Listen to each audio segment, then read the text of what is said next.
जय श्री कृष्ण बच्चों, कैसे हो आप सब? आशा करता हूँ सब अच्छे होंगे। बेटा, इस लेक्चर से हम किंगडम मोनेरा के बारे में डिस्कस करने वाले हैं। बायोलॉजिकल क्लासिफिकेशन चैप्टर का ये हमारा दूसरा लेक्चर है। तो चलो मोनेरा के बारे में, किंगडम मोनेरा के बारे में जानना शुरू करते हैं। देखो, मोनेरा किंगडम के अंदर सारे प्रोकैरियोट्स को रखा गया है।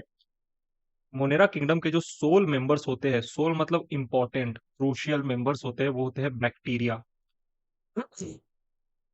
एक मुट्ठी सॉइल में, ठीक है, एक मुट्ठी सॉइल में handful, one handful of soil में आपको मिलेंगे मिलियंस ऑफ बैक्टीरिया। ये एनसीईआरटी की लाइन है। अगर आप जाओगे और एक मुट्ठी मिट्टी उठाओगे तो उसके अंदर बहुत सारे, आपके हाथों में बहुत सारे बैक्टीरिया होंगे। ठीक है, तो बैक्टीरिया माइक्रोस्कोपिक होते हैं, बहुत छोटे छोटे होते हैं। ठीक है, नेकेड आई से नहीं दिखेंगे। अब देखो, प्रोकैरियोटिक सेल का स्ट्रक्चर यहां पर दिखाया गया है। ठीक है, सबसे बाहर की तरफ जो बाउंड्री आपको दिख रही है उसे कहते हैं सेल वॉल। सेल वॉल जो होता है, ये बना होता है पेप्टाइडोग्लाइकन का। पेप्टाइडोग्लाइकन शब्द बना है पेप्टाइड और ग्लाइकन से। पेप्टाइडो का मतलब होता है पेप्टाइड बॉन्ड, और आपको पता है कि पेप्टाइड बॉन्ड हमेशा अमाइनो एसिड्स के बीच में प्रेजेंट होते हैं। यानी कि मैं कह सकता हूं कि बैक्टीरिया के सेल वॉल में अमाइनो एसिड होता है। और ग्लाइकेन शब्द का मतलब होता है ग्लाइकोसाइडिक बॉन्ड। ठीक है, यानी कि जो बैक्टीरिया का सेल वॉल है, इनमें क्या होगा, पॉलीसैकेराइड भी पाया जाएगा। पॉलीसैकेराइड में आपको ग्लाइकोसाइडिक बॉन्ड देखने को मिलता है, और पॉलीसैकेराइड एक तरह का कार्बोहाइड्रेट है। तो आपको बैक्टीरिया के सेल वॉल में अमाइनो एसिड एंड पॉलीसैकेराइड देखने को मिलेंगे। तो हम कह सकते हैं कि बैक्टीरिया का जो सेल वॉल होता है या फिर प्रोकैरियोट का जो सेल वॉल होता है, वो कैसा होता है, पेप्टाइडोग्लाइकन नेचर का होता है, पेप्टाइडोग्लाइकन का बना होता है। ठीक। अब सेल वॉल के अंदर की तरफ आप जैसे ही आएंगे तो आपको सेल मेम्ब्रेन दिखाई देगा। सेल मेम्ब्रेन बना होता है लिपिड्स और प्रोटीन्स का। सेल मेम्ब्रेन और सेल वॉल के बीच वाले स्पेस को हम कहते हैं पेरीप्लाज्मिक स्पेस। इस पेरीप्लाज्मिक स्पेस के अंदर होते हैं हाइड्रोलाइटिक एंजाइम्स। कैसे enzymes? Hydrolytic enzymes. Hydrolytic enzymes का काम क्या होता है? किसी भी सब्सटेंस को तोड़ना in the presence of water. Hydro का मतलब वाटर, लाइटिक का मतलब ब्रेक डाउन। ठीक है, तो ऐसे एंजाइम जो किसी चीज का ब्रेक डाउन करे इन द प्रेजेंस ऑफ या फिर with the help of water, उसे हम कहते हैं हाइड्रोलाइटिक एंजाइम। तो इस पेरीप्लाज्मिक स्पेस के अंदर आपको हाइड्रोलाइटिक एंजाइम देखने को मिलेंगे। और बेटा, यूकैरियोट्स के अंदर हाइड्रोलाइटिक एंजाइम प्रेजेंट होता है लाइजोसोम के अंदर। तो मैं कह सकता हूँ यूकैरियोट का लाइजोसोम और प्रोकैरियोट का पेरीप्लाज्मिक स्पेस एक दूसरे के एनालोगस है। यानी कि स्ट्रक्चरली तो अलग अलग है लेकिन फंक्शनली सेम है, तो हम कहते हैं एनालोगस। ठीक है, चलो। अब यहां पर देखो, अंदर की तरफ ये पूरा साइटोप्लाज्म है। साइटोप्लाज्म की बात करें तो साइटोप्लाज्म में आपको देखने को मिलेगा बैक्टीरियल डीएनए। ठीक है, जिसे हम कहते हैं जीनोफोर, या इसे हम न्यूक्लियोइड भी कहते हैं, या इसे ही इनसिपिएंट न्यूक्लियस भी कहा जाता है। प्रोकैरियोटिक सेल में आपको न्यूक्लियस नहीं दिखाई देगा। न्यूक्लियस एब्सेंट होता है प्रोकैरियोटिक सेल में। लेकिन प्रोकैरियोटिक सेल का जो डीएनए होता है वो साइटोप्लाज्म में ही प्रेजेंट होता है, जिसे हम कहते हैं जीनोफोर न्यूक्लियोइड या इनसिपिएंट न्यूक्लियस। ठीक है, चलिए अब बात करते हैं राइबोसोम की। बेटा, जो प्रोकैरियोटिक सेल होते हैं इनमें आपको 70s राइबोसोम देखने को मिलता है। यूकैरियोट्स के अंदर आपको 80s राइबोसोम देखने को मिलेगा, लेकिन प्रोकैरियोट के अंदर आपको 70s राइबोसोम देखने को मिलेगा। चलिए आगे बढ़ते हैं। बेटा, जो मोनेरा है, मोनेरा, इसके सोल मेंबर क्या है? बैक्टीरिया। अब आपको टाइप्स ऑफ बैक्टीरिया पढ़ने हैं इस लेक्चर में। सबसे पहला टाइप है यू बैक्टीरिया, जिसे ट्रू बैक्टीरिया भी कहते हैं। ठीक है, फिर दूसरा टाइप है साइनोबैक्टीरिया, जिसे ब्लू ग्रीन एल्गी के नाम से भी जाना जाता है। तीसरा है आर्की बैक्टीरिया, जो कि सबसे प्रिमिटिव बैक्टीरिया है। ठीक है, बहुत प्रिमिटिव है। इन सब में से सबसे प्रिमिटिव कौन है? Archie bacteria. ठीक है, फिर चौथा टाइप है बैक्टीरिया का माइकोप्लाज्मा। माइकोप्लाज्मा ऐसे बैक्टीरिया होते हैं जिनमें सेल वॉल नहीं होता। पांचवा है एक्टिनोमाइसिटीज। एक्टिनोमाइसिटीज बेटा फिलामेंटस बैक्टीरिया होते हैं। छठा है क्लमीडिया, और सातवां है रिकेट्शिया। क्लमीडिया एंड रिकेट्शिया एक तरह के पैरासिटिक बैक्टीरिया है। तो यहाँ पर ये टाइप्स ऑफ बैक्टीरिया है, एक एक करके हम सबके बारे में पढ़ेंगे। बेटा, सबसे पहले हम बात करेंगे यू बैक्टीरिया की। चलो देखो, यू बैक्टीरिया को हम ट्रू बैक्टीरिया भी कहते हैं। ठीक है, बेसिकली चार शेप आपको यू बैक्टीरिया के अंदर देखने को मिलेंगे। चार शेप के यू बैक्टीरिया होते हैं। सबसे पहला शेप को हम कहते हैं कोक्कस, या इसे ही कोक्काई भी कहा जाता है, जैसे राउंड और स्पेरिकल शेपेड होते हैं, ठीक है। कोक्कस या कोक्काई यू बैक्टीरिया जो होते हैं ऐसे राउंड स्पेरिकल शेपेड होते हैं। फिर आता है बैसिलस या बैसिली शेपेड बैक्टीरिया जो कि एक्चुअली में रॉड शेपेड होते हैं, ऐसे रॉड की तरह दिखने में होते हैं। बैसिलस या बैसिली शेपेड बैक्टीरिया का एग्जाम्पल आप याद रख सकते हो, ई कोलाई या फिर bacillus anthracis and E coli जो है ये रॉड शेपेड होते हैं। फिर तीसरा है स्पाइरुलम या स्पाइरिला, ऐसे स्पाइरल शेपेड बैक्टीरिया होते हैं। फिर कॉमा शेप्ड या विब्रियो बैक्टीरिया ऐसे बैक्टीरिया है जिनकी शेप कॉमा की तरह होती है। एग्जाम्पल विब्रियो कोलेरी, और नाम से पता चल रहा है बेटा कोलेरी, तो विब्रियो कोलेरी बैक्टीरिया ऐसा बैक्टीरिया है जो कि ह्यूमंस के अंदर कोलेरा डिजीज कॉज करता है। ठीक है, चलिए अब बात करते हैं बेटा, देखो यहाँ पर यू बैक्टीरिया के 4 शेप हमने देख लिए, समझ में आ रहा है ना? अभी तक तो सब इजी है, कुछ टफ नहीं है। आगे बात करते हैं मोटिलिटी इन बैक्टीरिया की। मोटिलिटी का मतलब क्या होता है? लोकोमोशन। ठीक है, लोकोमोशन। तो मोटिलिटी इन बैक्टीरिया की बात करें तो बैक्टीरिया में मोटिलिटी के लिए प्रेजेंट होता है फ्लैजिला, और अरेंजमेंट ऑफ फ्लैजिला को on the surface of bacteria इसे हम कहते हैं फ्लैजिलेशन। एक बैक्टीरिया के सरफेस पे जो फ्लैजिला है उसका अरेंजमेंट कैसा है, इसी को हम कहते हैं फ्लैजिलेशन। जो नंबर ऑफ फ्लैजिला है या फिर जो फ्लैजिला का अरेंजमेंट है बैक्टीरिया के सरफेस के ऊपर, ये वैरी कर सकता है। ठीक है, number and arrangement of flagella can vary. जैसे ये देखो, ये एक बैक्टीरिया है बेटा, इस बैक्टीरिया में आपको एक ही साइड पे ऐसे ये रेड कलर का एक क्या देखने को मिल रहा है? फ्लैजिला देखने को मिल रहा है। तो एक फ्लैजिला है, तो ऐसे बैक्टीरिया को हम कहते हैं मोनोट्राइकम बैक्टीरिया। लेकिन यहाँ पर देखो, एक बैक्टीरिया है, इसके इस तरफ भी और इस तरफ भी, दोनों तरफ लेफ्ट एंड राइट साइड दोनों तरफ ही आपको क्या देखने को मिल रहा है? बोथ साइड आपको फ्लैजिला देखने को मिल रहा है। तो ऐसे बैक्टीरिया को हम कहते हैं एम्फीट्राइकस बैक्टीरिया। और बेटा आपको पता होना चाहिए, बायोलॉजी में कहीं भी एम्फी टर्म आ जाए तो इसका मतलब क्या होता है? का मतलब होता है बोथ। एम्फी का मतलब बोथ। तो यहाँ पर देखो, बोथ साइड आपको क्या देखने को मिल रहा है? फ्लैजिला देखने को मिल रहा है। आगे बात करते हैं सेफेलोट्राइकस। सेफेलो का मतलब होता है हेड, यानी कि सिर्फ एक ही तरफ बहुत सारे फ्लैजिला है और ऐसे हेड की तरह देखने में रिप्रेजेंट हो रहे हैं। माना ऐसा देखने में लगता है कि मानो ये बैक्टीरिया का हेड वाला पार्ट है, तो इसे हम कहते हैं सेफेलोट्राइकस। सेफेलोट्राइकस और मोनोट्राइकम में अंतर देखिएगा, मोनोट्राइकम सिर्फ एक फ्लैजिला एक साइड पे, सेफेलोट्राइकस बहुत सारे फ्लैजिला एक साइड पे। फिर चौथा है लोफोट्राइकस। लोफो का मतलब बंच, दोनों ही साइड बहुत सारे बंच ऑफ फ्लैजिला प्रेजेंट है। पांचवा है पेरीट्राइकस। पेरीट्राइकस मतलब पेरीफ्री पे हर तरफ फ्लैजिला प्रेजेंट है। पेरीट्राइकस फ्लैजिला का एग्जांपल है इकोलाई। बेटा आपको यहाँ पर लोफो, पेरी, मोनो, एम्फीसेफेलो सारा याद करने की जरूरत नहीं है, एक बार बस देख लेना। लेकिन ये जरूर याद रखना, इकोलाई जो होता है ये पेरीट्राइकस होते हैं, और यही arrangement of flagella on the bacterial surface, इसी को हम कहते हैं फ्लैजिलेशन। ठीक है, समझ में आ रहा है ना? चलो आगे देखो, अब बात करते हैं बेटा फ्लैजिला के स्ट्रक्चर की।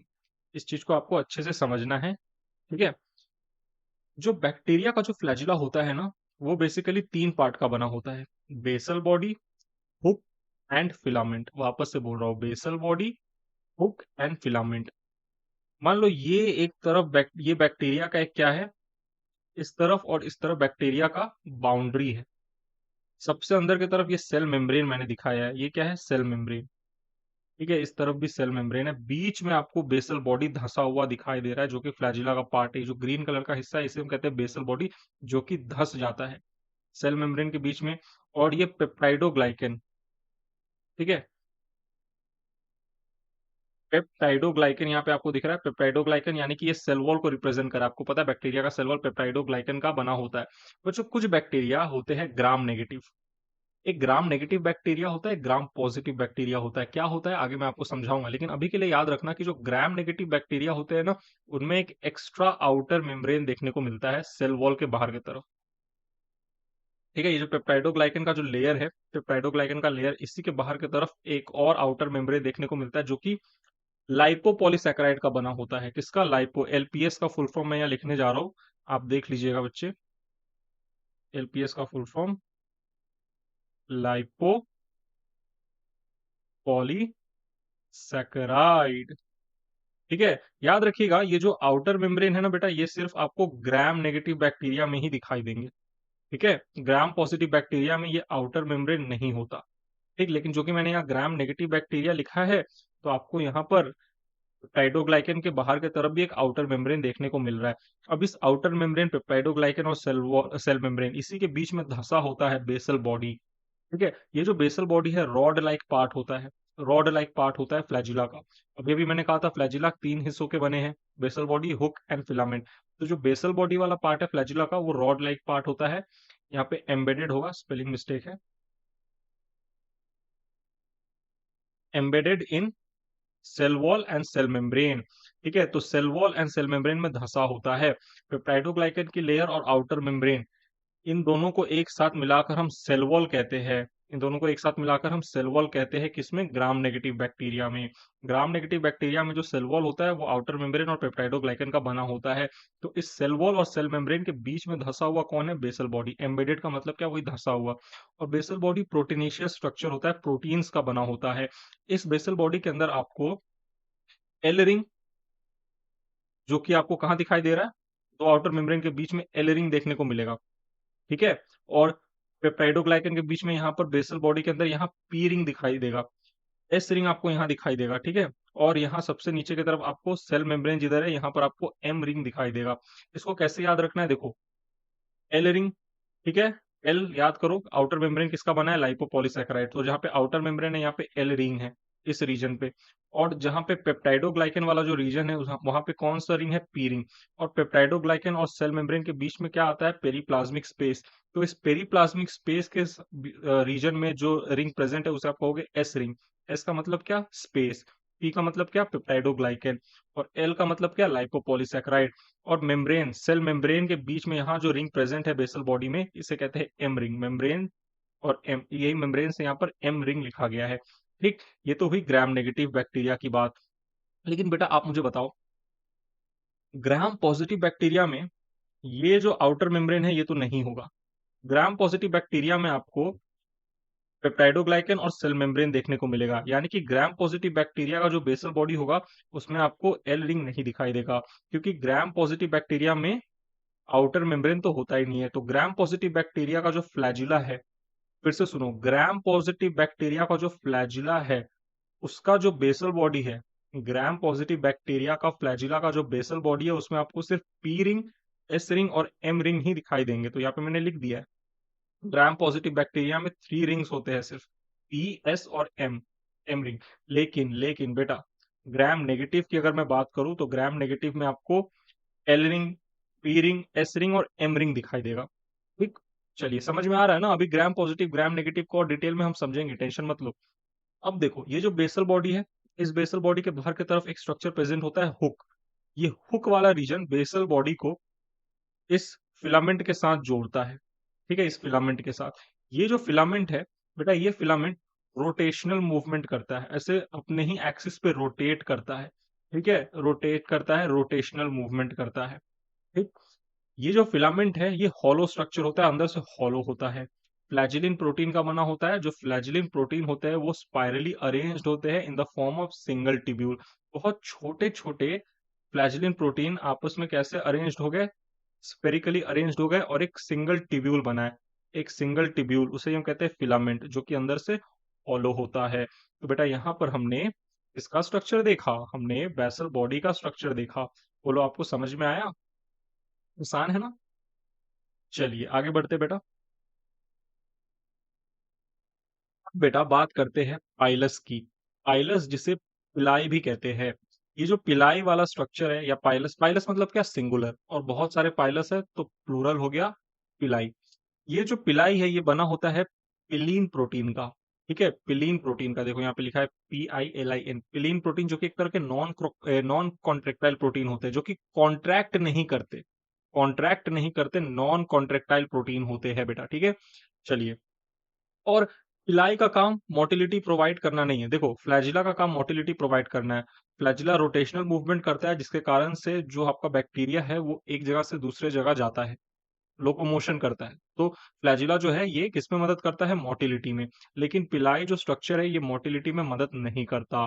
दो तरह के पिलाई आपको देखने को मिलेंगे, एक है लॉन्गर पिलाई जिसे एफ पिलाई या सेक्स पिलाई भी कहते हैं, और एक है शॉर्टर पिलाई जिसे इन्फेक्टिव पिलाई भी कहते हैं, क्योंकि ये इन्फेक्शन में इन्वॉल्व होता है, इन्फेक्शन कराता है।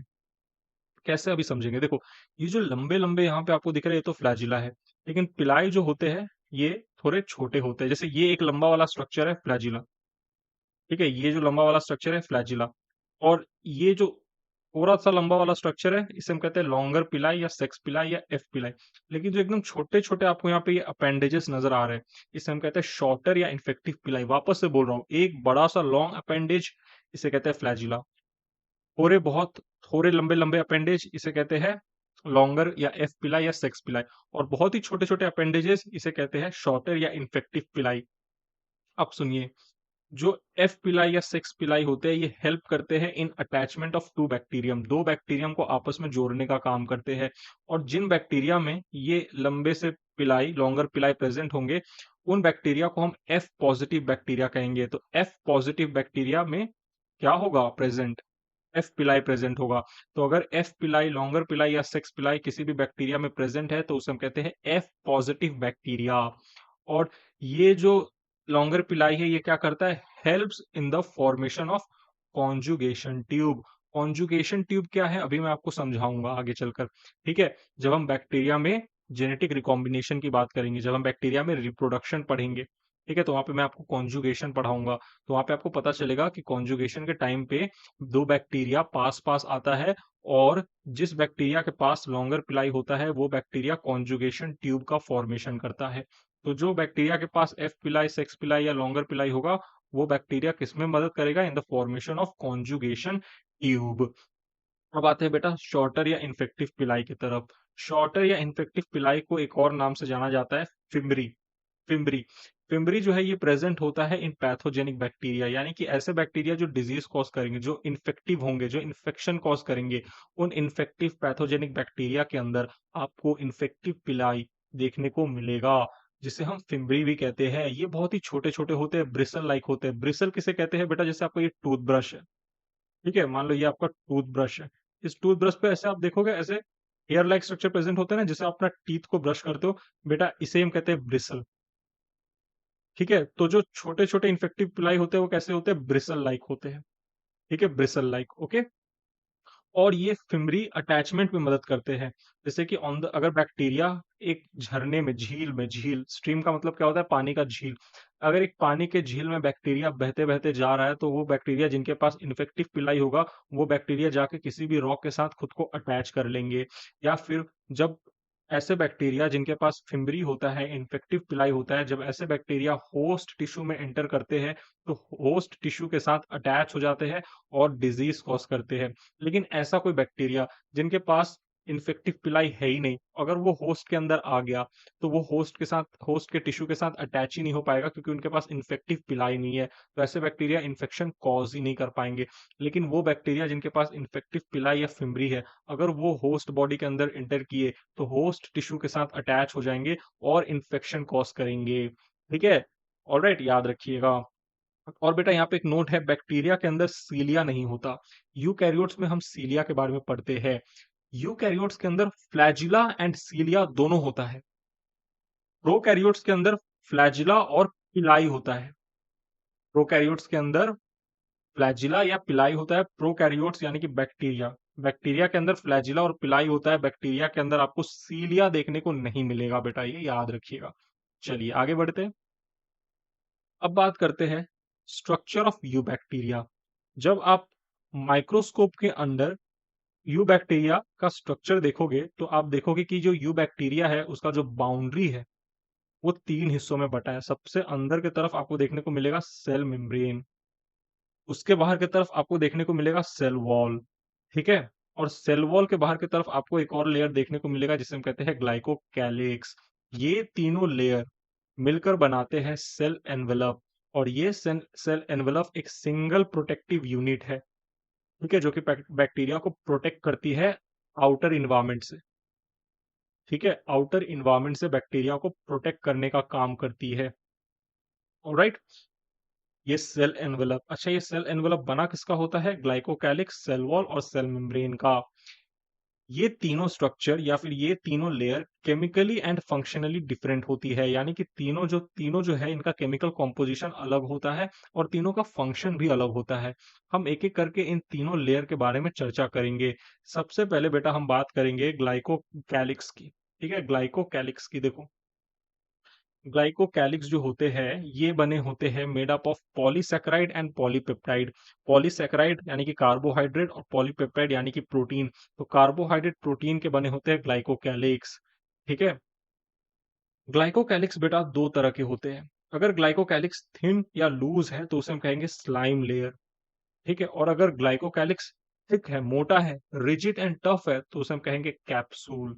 देखो ये बैक्टीरिया का आपको यहाँ पर सेल वॉल दिख रहा है। सेल वॉल के बाहर में प्रेजेंट होता है ये स्लाइम लेयर। ये जो स्लाइम लेयर है लूजली प्रेजेंट होता है, पतला सा लेयर होता है, रफ होता है, रफ सरफेस होता है और इररेगुलर होता है, रफ एंड इररेगुलर। लेकिन वही अगर मैं कैप्सूल की बात करूँ तो देखो एकदम स्मूथ है, बाहर से एकदम स्मूथ है और रेगुलर है, कहीं से ऊपर नीचे भी नहीं है। लेकिन यहाँ पर देखो स्लाइम लेयर कहीं ऊपर कहीं नीचे ऐसे ऐसे ऐसे है, ठीक है। लेकिन जो कैप्सूल होता है जो कि थिक और रिजिड और टफ होता है ये बिल्कुल स्मूथ सरफेस है, रेगुलर सरफेस है। ठीक है, और ऐसे बैक्टीरिया जिनमें कैप्सूल प्रेजेंट होते हैं इन्हें हम कहते हैं कैप्सुलेटेड बैक्टीरिया। और कैप्सुलेटेड बैक्टीरिया पैथोजेनिक होते हैं बेटा, डिजीज कॉज करते हैं। ठीक है, चलिए अब ग्लाइकोकैलिक्स दो तरह के, एक स्लाइम लेयर एक कैप्सूल। ठीक है, ऑलराइट। और कैप्सूल अगर जिस किसी बैक्टीरिया में है तो उसे हम कहेंगे कैप्सुलेटेड बैक्टीरिया। ग्लाइकोकैलिक्स का काम क्या होता है बेटा? बेटा ग्लाइकोकैलिक्स का काम होता है helps in colony formation, colony formation में मदद करते हैं। अब बैक्टीरिया जो होते हैं वो कॉलोनी बनाकर रहना पसंद करते हैं। ठीक है, तो उस कॉलोनी के फॉर्मेशन में मदद कौन करता है? ग्लाइकोकैलिक्स। स्लाइमी नेचर का होता है। ठीक है, अब ये जो ग्लाइकोकैलिक्स है ये प्रोटेक्शन भी प्रोवाइड करते हैं बैक्टीरिया को फ्रॉम होस्ट इम्यून सिस्टम या फिर वाइट ब्लड सेल। तो होस्ट के इम्यून सिस्टम या वाइट ब्लड सेल से प्रोटेक्शन प्रोवाइड करने का काम करता है कौन? ग्लाइकोकैलिक्स। जैसे कि देखो जो कैप्सुलेटेड बैक्टीरिया है ना, यानी कि ऐसे ग्लाइकोकैलिक्स जो कैसे है कैप्सूल टाइप के है। ये जो कैप्सुलेटेड बैक्टीरिया होंगे इन बैक्टीरिया को एक तरीके से हाइड कर देता है कैप्सूल होस्ट के इम्यून सिस्टम से। ये जो बाहर की तरफ मान लो एक कवच की तरह है। ठीक है, बैक्टीरिया के बाहर की तरफ ये जो कैप्सूल प्रेजेंट है एक तरीके से कवच का काम करता है। तो जो होस्ट का इम्यून सिस्टम या व्हाइट ब्लड सेल होता है ना, वो इस बैक्टीरिया को पहचान ही नहीं पाता है। और अगर पहचानेगा नहीं तो मारेगा कैसे? अरे किसी चीज को मारना है तो पहले उसकी पहचान करोगे ना, ऐसे जाके थोड़ी पीट दोगे। तो होस्ट का इम्यून सिस्टम या व्हाइट ब्लड सेल जो होता है वो कैप्सुलेटेड बैक्टीरिया को पहचान ही नहीं पाता है, क्योंकि कैप्सूल ने तो बैक्टीरिया को हाइड कर दिया है फ्रॉम डब्ल्यूबीसी। तो इसीलिए कैप्सुलेटेड बैक्टीरिया होस्ट के इम्यून सिस्टम से बच जाते हैं और होस्ट के इम्यून सिस्टम को चकमा देकर बॉडी में रह जाते हैं होस्ट के, और होस्ट टिश्यू के साथ चिपक कर, क्योंकि इनका सरफेस कैसा है? स्मूथ है। स्मूथ सरफेस है, रेगुलर सरफेस है, तो होस्ट के टिश्यू के साथ चिपक जाते हैं और होस्ट में डिजीज या इन्फेक्शन कॉज करते हैं। तो इसीलिए हम कहते हैं कैप्सुलेटेड बैक्टीरिया जो है ये पैथोजेनिक है। लेकिन जो स्लाइम लेयर वाले बैक्टीरिया है इनका जो सरफेस है ये रफ है। तो होस्ट टिश्यू के अंदर अगर घुस भी गया तो होस्ट टिश्यू के साथ चिपक नहीं पाएगा, क्योंकि रफ इरेगुलर सरफेस है। ठीक है, इसीलिए स्लाइम लेयर वाले जो बैक्टीरिया है वो डिजीज नहीं कॉज कर पाते, वो पैथोजेनिक नहीं होते। लेकिन कैप्सुलेटेड बैक्टीरिया पैथोजेनिक होते हैं। बेटा फिम्बरी एंड कैप्सूल, यहाँ पे आपको मैंने फिम्बरी पढ़ाया था ना, फिम्बरी ये भी पैथोजेनिक बैक्टीरिया में पाया जाता है, और कैप्सूल ये भी पैथोजेनिक बैक्टीरिया ये भी पैथोजेनिक बैक्टीरिया में पाया जाता है। तो मैं कह सकता हूँ fimbriae and capsule both provide pathogenicity to bacteria. Pathogenicity क्या है? पैथोजन की तरह एक्ट करने की कैपेबिलिटी, इसे हम कहते हैं पैथोजेनिसिटी, यानी कि डिजीज कॉज करने की एबिलिटी, उसे हम कहते हैं पैथोजेनिसिटी। पैथोजेनिसिटी कौन प्रोवाइड कर रहा है बैक्टीरिया को? बोलो फिम्बरी एंड कैप्सूल। ठीक है, आगे बेटा बात करते हैं सेल वॉल की। चलिए बच्चों, तो सेल वॉल की बात करें तो सेल वॉल जो होता है यू बैक्टीरिया का वो बना होता है पेप्टाइडोग्लाइकन का। पेप्टाइडोग्लाइकन को हम म्यूरिन नाम से भी जानते हैं। ठीक, सेल वॉल देखो, सेल वॉल के बेसिस पे ही दो तरह के बैक्टीरिया होते हैं, एक होता है ग्राम पॉजिटिव बैक्टीरिया, एक होता है ग्राम नेगेटिव बैक्टीरिया। ग्राम पॉजिटिव बैक्टीरिया का जो सेल वॉल होता है वो सिंगल लेयर्ड सेल वॉल होता है, जो कि होमोजीनस होता है, सिर्फ एक ही लेयर है। ठीक है, एक ही टाइप का लेयर है। लेकिन ग्राम नेगेटिव बैक्टीरिया में आपको दो तरह के सेल वॉल देखने को मिलेंगे, यानी कि सेल वॉल बाई लेयर्ड होता है। दो तरह के सेल वॉल नहीं देखने को मिलेंगे, सेल वॉल तो एक ही है, लेकिन सेल वॉल कैसा है, बाई लेयर्ड है। ठीक है, दो लेयर का सेल वॉल है, हेट्रोजीनस। ठीक है, हेट्रोजीनस कहते हैं क्योंकि दोनों ही लेयर अलग अलग टू डिफरेंट केमिकल का बना होता है। एक लेयर तो वही पेप्टाइडोग्लाइकन का बना होता है, दूसरा लेयर बेटा लाइपोपॉलीसैकेराइड का बना होता है। देखो, इस चीज को समझने की कोशिश करो। यहाँ पर मैंने ग्राम पॉजिटिव बैक्टीरिया का सेल एनवेलप बनाया है, यहाँ पे मैंने ग्राम नेगेटिव बैक्टीरिया का सेल एनवेलप बनाया है। मैंने ग्लाइकोकैलिक्स को शो नहीं किया है, मैंने बस सेल मेम्ब्रेन और सेल वॉल को शो किया है। सबसे अंदर की तरफ ये रहा ग्राम पॉजिटिव बैक्टीरिया का cell membrane. Cell membrane Gram positive bacteria में जैसा है वैसा ही ग्राम नेगेटिव बैक्टीरिया में भी है, कोई अंतर नहीं। लेकिन जब मैं सेल वॉल की बात करूं, ये सेल वॉल है। सेल वॉल बना होता है, जाहिर सी बात है, पेप्टाइडोग्लाइकन का। और ग्राम पॉजिटिव बैक्टीरिया का जो सेल वॉल है, इनमें टिकोइक एसिड भी आपको देखने को मिलेगा। ग्राम पॉजिटिव बैक्टीरिया का सेल वॉल थिक लेयर होता है, मोटा होता है। और सेल वॉल और सेल मेम्ब्रेन के बीच में जो स्पेस होता है उसे हम पेरीप्लाज्मिक स्पेस कहते हैं, जो कि आप जानते हो। ये पेरीप्लाज्मिक स्पेस अच्छा खासा होता है और क्लियरली विजिबल होता है। ठीक है, तो हम कहते हैं कि जो ग्राम पॉजिटिव बैक्टीरिया है, इसमें जो पेरीप्लाज्मिक स्पेस है वो प्रोमिनेंट है। ठीक, अब वही मैं आऊं ग्राम नेगेटिव बैक्टीरिया की तरफ। तो ग्राम नेगेटिव बैक्टीरिया में ये रहा पेप्टाइडोग्लाइकन वाला लेयर। ठीक है, और पेप्टाइडोग्लाइकन वाले लेयर के जस्ट बाहर की तरफ प्रेजेंट है आउटर मेम्ब्रेन, जिसे हम कहते हैं लाइपोपॉलीसैकर सॉरी, जो कि बना होता है लाइपोपॉलीसैकेराइड का। ठीक है, ये जो आउटर मेम्ब्रेन है ये किसका बना हुआ है, लाइपोपॉलीसैकेराइड का। ये एक एडिशनल लेयर है जो कि पेप्टाइडोग्लाइकन के बाहर की तरफ प्रेजेंट होता है। ठीक है, और ये जो आउटर मेम्ब्रेन है इसी में पोरीन्स प्रेजेंट होते हैं। पोरीन्स, ठीक है, पोरीन्स क्या है बेटा, एक तरह के प्रोटीन्स है। ठीक है, मतलब पोरीन्स क्या होता है, देखो बताता हूँ, समझो। ये जो पोरीन्स होते हैं ये बने होते हैं प्रोटीन्स के। ठीक है, और ये प्रोटीन जो होते हैं क्या करते हैं, यहाँ पे ऐसे छोटे छोटे पोर्स बनाते हैं। तो प्रोटीन प्लस पोर्स, हमने क्या कह दिया, पोरीन्स। ठीक है, तो जो पोरीन्स है ये क्या है, ऐसे छोटे छोटे यहाँ पे क्या है, प्रोटीन प्रेजेंट है, जो कि पोर बना रहे हैं, तो उसे हम कहते हैं पोरीन्स। ठीक है, अब ये जो पोरीन्स है ये आपको क्या ग्राम पॉजिटिव बैक्टीरिया में देखने को मिलेगा, नहीं, क्योंकि ग्राम पॉजिटिव बैक्टीरिया के पास आउटर मेम्ब्रेन ही नहीं है। लेकिन ग्राम नेगेटिव बैक्टीरिया के पास आउटर मेम्ब्रेन है, और पोरीन्स हमेशा आपको आउटर मेम्ब्रेन में ही देखने को मिलेंगे। ठीक है, तो हम कहते हैं ग्राम नेगेटिव बैक्टीरिया का जो सेल वॉल है वो बाइलेयर्ड होता है। और यहाँ पर एक और चीज, ग्राम पॉजिटिव बैक्टीरिया का जो पेप्टाइडोग्लाइकन जो था, पेप्टाइडोग्लाइकन वाला लेयर ये मोटा था, थिक लेयर। लेकिन ग्राम नेगेटिव में पेप्टाइडोग्लाइकन का लेयर कैसा है, थिन लेयर। और यहाँ पर पेरीप्लाज्मिक स्पेस, ये क्या है बच्चों, यही तो है पेरीप्लाज्मिक स्पेस, बाइलेयर्ड सेल वॉल और सेल मेम्ब्रेन के बीच वाला स्पेस। देखो, क्या प्रोमिनेंट है ग्राम नेगेटिव बैक्टीरिया में, क्या पेरीप्लाज्मिक स्पेस प्रोमिनेंट है, नहीं, थोड़ा सा ही देखो स्पेस है। लेकिन ग्राम पॉजिटिव बैक्टीरिया के अंदर जो पेरीप्लाज्मिक स्पेस होता है वो प्रोमिनेंट होता है, अच्छा खासा होता है बेटा। ठीक है, चलो। तो ग्राम पॉजिटिव बैक्टीरिया में सेल वॉल होमोजीनस, लेकिन ग्राम नेगेटिव बैक्टीरिया में cell wall bilayered and heterogeneous. Heterogeneous, चलिए, अब बात करते हैं फंक्शंस ऑफ सेल वॉल की, कि सेल वॉल का फंक्शन क्या है। सेल वॉल मेंटेनेंस करता है सेल के शेप का, कि सेल का जो शेप है उसको मेंटेन करने का काम करता है। ठीक है, और prevents the cell from bursting and collapsing. बहुत बच्चों को बर्स्टिंग और कोलैप्सिंग का अंतर ही नहीं समझ में आता। बर्स्टिंग का मतलब होता है फट जाना, तो बैक्टीरियल सेल ऐसे फट ना जाए, फट ना जाए इसीलिए सेल वॉल प्रेजेंट है। और कोलैप्सिंग का मतलब होता है पिचक जाना। बर्स्टिंग का मतलब फट जाना, कोलैप्सिंग का मतलब पिचक जाना।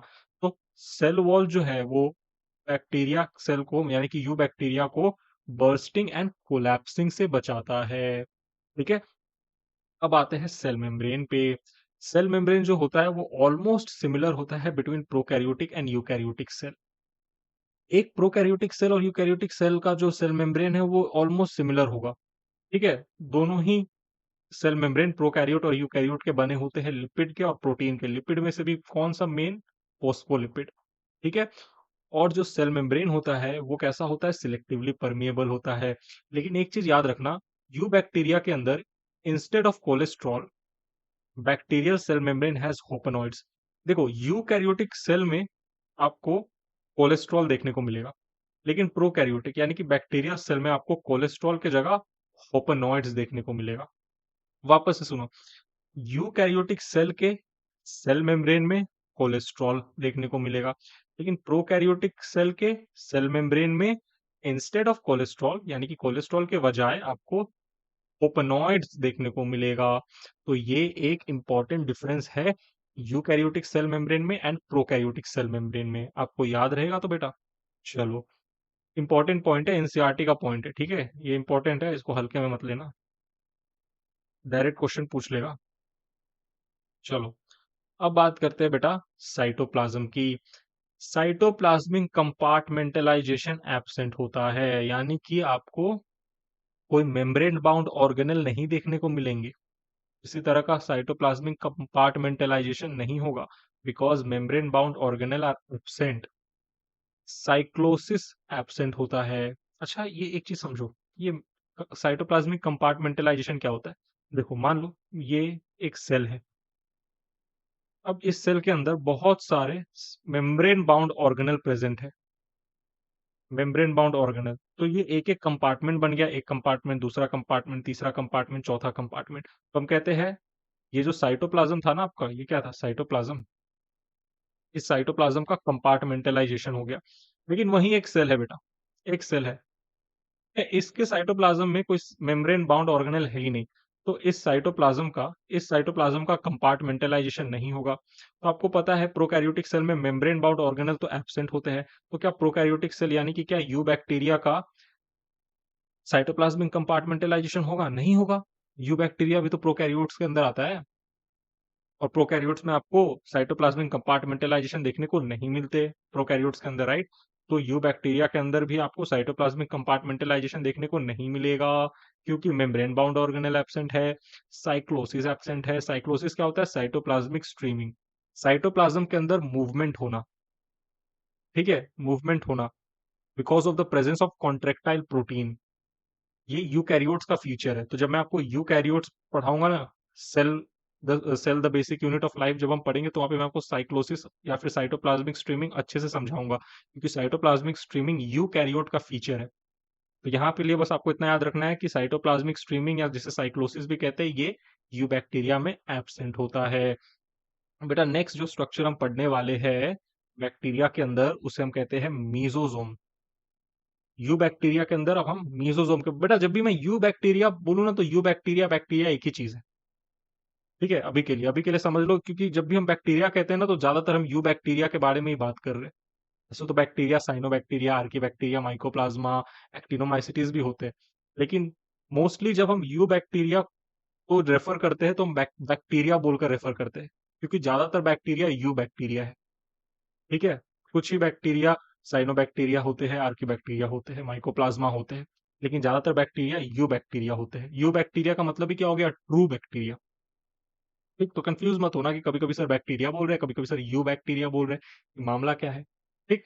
चलिए आगे देखिए बेटा, मीजोजोम क्या होता है। देखो, मीजोजोम और माइटोकॉन्ड्रिया एक दूसरे के एनालोगस होते हैं, यानी कि मीजोजोम और माइटोकॉन्ड्रिया स्ट्रक्चरली तो अलग अलग है, लेकिन फंक्शनली सेम है।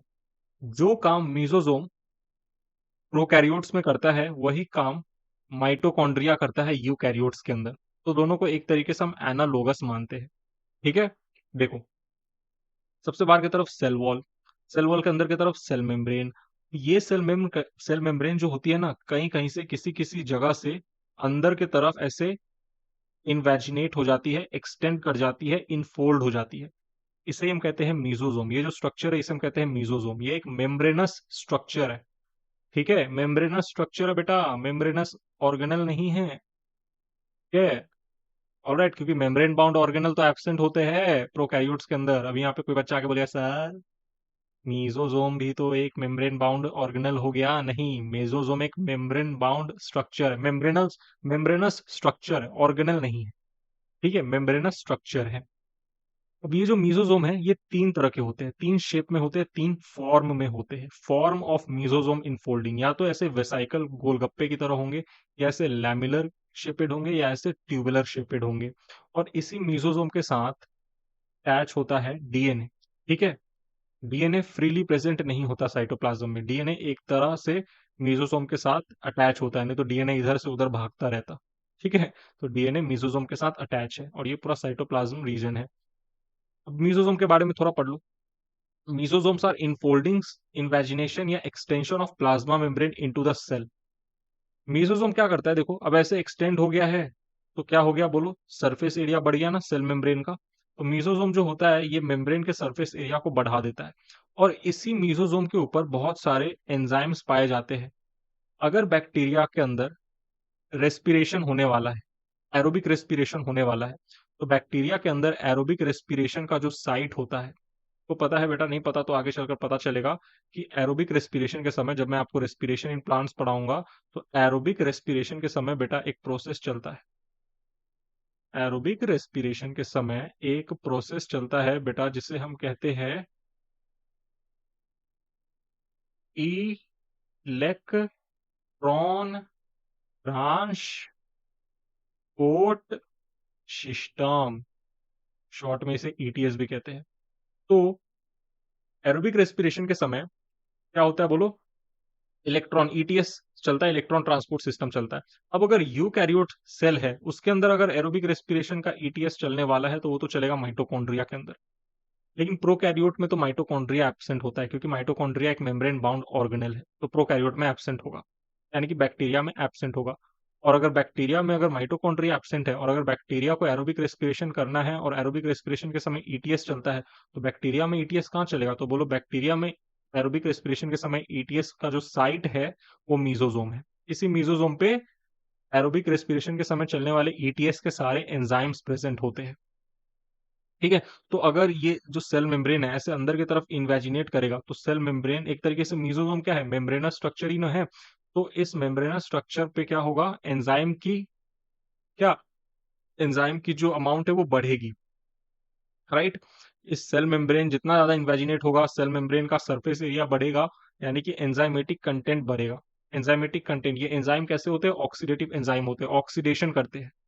ठीक है, फूड का ऑक्सीडेशन करते हैं, ऑक्सीडेशन करके एनर्जी बनाते हैं बेटा। ठीक है, और बैक्टीरिया जीवित रहता है। ऑलराइट, चलो फंक्शंस ऑफ मीजोसोम एक बार देख लो क्या क्या है। सेलुलर रेस्पिरेशन, ठीक है, और आपको पता है सेलुलर रेस्पिरेशन के समय ऑक्सीडेशन होता है ऑर्गेनिक कंपाउंड का। ऑर्गेनिक कंपाउंड ग्लूकोज हो सकता है, वो ऑर्गेनिक कंपाउंड फैटी एसिड हो सकता है, ग्लिसरॉल हो सकता है, वो ऑर्गेनिक कंपाउंड अमाइनो एसिड भी हो सकता है। ठीक है, तो सेलुलर रेस्पिरेशन के समय ऑर्गेनिक कंपाउंड का ऑक्सीडेशन होता है बेटा, ये वाला पॉइंट आपको समझ में आएगा वही रेस्पिरेशन के समय जब मैं आपको रेस्पिरेशन इन प्लांट्स पढ़ाऊंगा। सेल वॉल सिक्रीशन, यानी कि सेल वॉल के फॉर्मेशन में भी मदद करता है मीजोजोम। ठीक है, इस सेल मेम्ब्रेन के तरफ, ये जो सेल मेम्ब्रेन के बाहर की तरफ जो सेल वॉल बना है इसके सिक्रीशन में यानी कि इसके फॉर्मेशन में किसने मदद की है, मीजोजोम ने। मीजोजोम डीएनए रेप्लिकेशन में भी मदद करता है क्योंकि इसी मीजोजोम के साथ डीएनए अटैच्ड है, और साथ ही साथ डीएनए रेप्लिकेशन होता है तो सेल डिवीजन भी होगा। ठीक है, तो मीजोजोम सेल डिवीजन में भी मदद करता है। ठीक, आगे बेटा बात करते हैं यूकैरियोट्स में प्रेजेंट इंक्लूजन बॉडीज की। इंक्लूजन बॉडीज को स्टोरेज बॉडीज भी कहते हैं। ठीक है, ये देखो ये स्टोरेज बॉडी है, पर्पल कलर का मैंने बनाया है। ये फ्रीली प्रेजेंट होते हैं साइटोप्लाज्म में। फ्रीली का मतलब क्या, not surrounded by membrane system, यानी कि इस इंक्लूजन बॉडीज के ऐसे, ये जो इंक्लूजन बॉडीज है ना, इनके बाहर के तरफ ऐसे कोई मेम्ब्रेन प्रेजेंट नहीं होता। ठीक है, मेम्ब्रेन लेस स्ट्रक्चर है, फ्रीली प्रेजेंट होते हैं साइटोप्लाज्म में। ठीक है, ऑलराइट। दो तरह के होते हैं, two types of inclusion bodies are present in eukaryote. एक होता है ग्लाइकोजन ग्रेन्यूल्स जो कि कार्बोहाइड्रेट को स्टोर करता है, एक होता है फॉस्फेट ग्रेन्यूल या वोलेटियम ग्रेन्यूल भी जिसे हम कहते हैं, जो कि फॉस्फेट को स्टोर करता है। ठीक, जो कि फॉस्फेट को स्टोर करता है। अब बेटा कुछ फोटोसिंथेटिक यू बैक्टीरिया के अंदर, कुछ कुछ जो यू बैक्टीरिया होते हैं वो फोटोसिंथेटिक होते हैं, उनके अंदर फोटोसिंथेटिक पिगमेंट्स पाया जाता है। भाई फोटोसिंथेटिक यू बैक्टीरिया है तो फोटोसिंथेसिस करेंगे, फोटोसिंथेसिस करेंगे तो फोटोसिंथेटिक पिगमेंट्स की जरूरत पड़ेगी। और जो यू बैक्टीरिया के अंदर जो फोटोसिंथेटिक पिगमेंट होता है वो होता है bacterio chlorophyll A. Bacterio chlorophyll A एक यूनिवर्सल फोटोसिंथेटिक पिगमेंट है जो कि सारे फोटोसिंथेटिक यू बैक्टीरिया में प्रेजेंट होगा। अगर एक यू बैक्टीरिया फोटोसिंथेटिक है तो ये बात तो गारंटी है कि उसमें बैक्टीरियो क्लोरोफिल ए है। बैक्टीरियो क्लोरोफिल ए के अलावा भी कुछ और भी हो सकते हैं, मतलब इसके साथ साथ कुछ और भी हो सकते हैं, अलावा नहीं। बैक्टीरियो क्लोरोफिल ए तो होगा ही, ये तो प्राइमरी है, यूनिवर्सल है। इसके साथ साथ कुछ और भी फोटोसिंथेटिक पिगमेंट हो सकते हैं, लेकिन आपको सिर्फ बैक्टीरियो क्लोरोफिल ए ही याद करना है, because it is universal in all photosynthetic you bacteria बेटा। चलिए आगे बात करते हैं पॉलीजोम की। पॉलीजोम की बात करते हैं। पॉलीजोम क्या होता है बोलो? Many ribosome plus single mRNA. बहुत सारे ऐसे राइबोसोम हैं, बहुत सारे राइबोसोम, और ये बहुत सारे राइबोसोम एक सिंगल एमआरएनए के साथ अटैच्ड है। ये क्या है? एक सिंगल एमआरएनए। तो एक सिंगल एमआरएनए के साथ बहुत सारे राइबोसोम जब अटैच हो जाते हैं, तो बेटा इस पूरे स्ट्रक्चर को क्या है? राइबोसोम है। इस पूरे स्ट्रक्चर को हम कहते हैं पॉलीजोम। और पॉलीजोम का काम क्या होता है? Helps in protein synthesis. Protein synthesis में मदद करेंगे। और बेटा जो कि ये पॉलीजोम बैक्टीरिया के अंदर पाए जाते हैं, तो ये राइबोसोम कैसा होगा? 70s या 80s? 70s, क्योंकि 80s तो यूकैरियोट में होता है। ठीक, चलिए आगे बढ़ते हैं बेटा, थोड़ा मिटा लेता हूँ इसको। मिट जाओ दिल दीवाने, लड़की है या जादू। अरे मन नहीं कर रहा, रहने देते हैं ना। अभी बहुत है बेटा, बहुत है। काम करता हूँ, अगले लेक्चर में अब निपटाता हूँ, ठीक है? मेरा भी मन अब थोड़ा थक गया है बोल बोल के। ठीक, तो पॉलीजोम तक हमने खत्म कर लिया। नेक्स्ट लेक्चर से हम जेनेटिक मटेरियल से शुरू करेंगे। तो बेटा यहीं पे ये लेक्चर होता है समाप्त। जा रहा हूँ सोने। कितने बज रहे टाइम? हाँ ज्यादा नहीं, 11 ही बजा है। मैं एक दो टीवी सीरीज देखूंगा, मतलब एक दो एपिसोड देखूंगा, फिर सो जाऊंगा। तुम लोग पढ़ना नीट देना है तुम्हें। ठीक है, चलो bye. Thank you, good night, take care. और मोटिवेशन की कमी हो तो जाके कोई वीडियो वीडियो मत देखना, एक दो भजन सुन लेना, मन मस्त हो जाएगा। चलो बाय, गुड नाइट।